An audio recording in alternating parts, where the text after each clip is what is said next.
Original K-drama ng What's Wrong with Secretary Kim. Pinatoob ng Kim Pao sa halikan.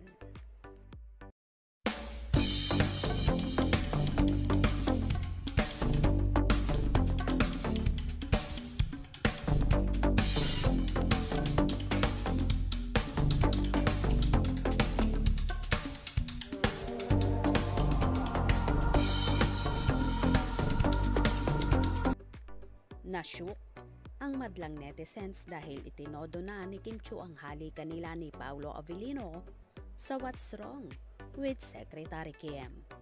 Halos mahimatay at napamura ang Kim Pao shippers sa eksena sa closet ng mga karakter ni Kim at Paolo sa recent episode ng What's Wrong with Secretary Kim.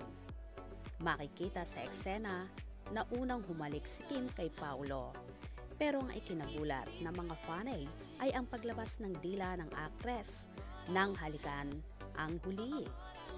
Puts na, nakakahimatay sa kilig. Diyos ko po, say ni at co-alerts. Kim, di na nakahinga si Paolo. Sobrang galing mo humalik. Comment ni at Amaya0911. Liktik. Isang kiss lang pala ni Secretary Kim. Makakawala na ng trauma ni BMC. Sinulit na diin kung diin. Higop na higop. Pati tenga namumula na. My God! Mapapadasal na lang sa kilig. Saad naman ni at Gracious Hain 13.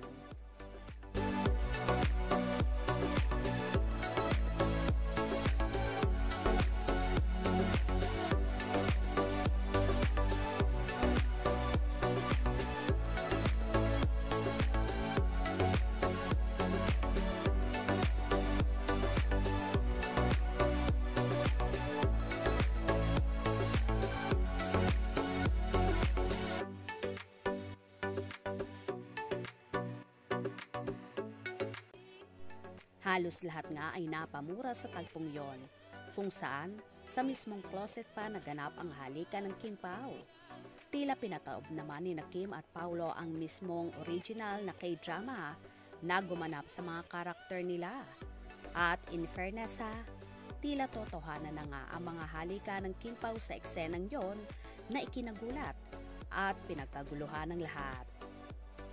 Mukhang nasarapan naman ang Chupaw sa eksenang yon kaya naman sinulit nila. At si Kimi may paglabas pa ng dila na mukhang feel ang labi ni BMC. Hope you enjoyed. Please subscribe for more info.